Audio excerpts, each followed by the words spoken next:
I was preparing for this lecture, I took some time to correspond with a number of great composers, and I asked them a few questions about their lives as piano students.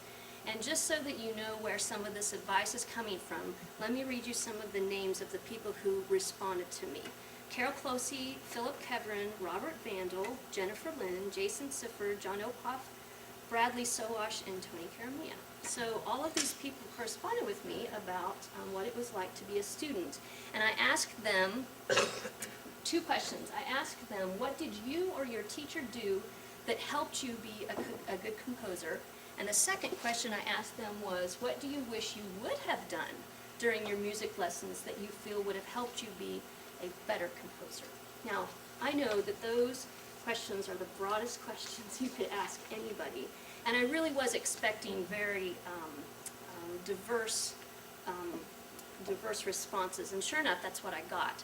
But I was looking to see if there might be some sort of overall theme or something that kept appearing in the answers, and sure enough, there were about three things that a lot of the composers talked about. Not all of them, but a lot of them talked about. And so these three things are the things that I'm going to use sort of as my outline today, because these are the things that we as piano teachers, I shouldn't assume we're all piano teachers, we as music teachers can do and change in our lessons that will help encourage composition.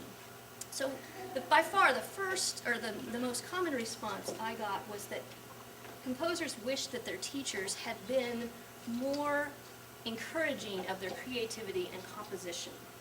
One composer, Gail Lewis, said, "I wish my teacher had encouraged and challenged my creativity.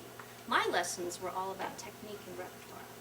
Now, that's what my lessons were about, and that's probably what the majority of everyone's lessons are about. There's certainly nothing wrong with that. I would also include theory. My lessons were all about theory, too. But when I think about my students, I've really noticed that my students